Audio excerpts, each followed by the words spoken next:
Skeletons are mechanical devices that hold up bodies and mediate work between the external environment and the body. When you propel your body forward, for example, your muscles impart forward momentum to the body through your feet. The work is transmitted through the bones of your skeleton. Among the animals, one finds two broad types of skeletons. Among the vertebrates, the skeleton consists of rigid elements of bone articulated at hinge points and moved by muscles that surround the bones. These are called endoskeletons. Among the invertebrates, the skeletal elements are rigid tubes of chitin, also hinged with muscles inside the tubes. These are called exoskeletons. Despite their different materials and organization, skeletons of both vertebrates and invertebrates consist of rigid elements attached through hinged joints. The general term for such skeletons is the articulated skeleton.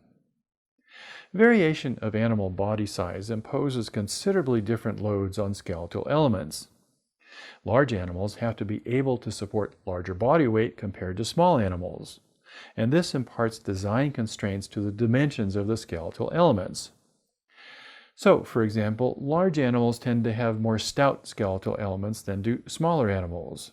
This seems obvious, but what are the design constraints on this? As we shall see, the answer to this question is not at all simple.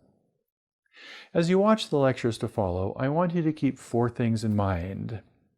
First, what do we mean by scaling, and how do we treat scaling mathematically? What is it exactly that bones do? Do animals of large body size support loads in radically different ways from small animals? And what implications does this have for the design of skeletons? What are the fundamental similarities between different types of articulated skeletons? And finally, how should skeletal elements vary with body size?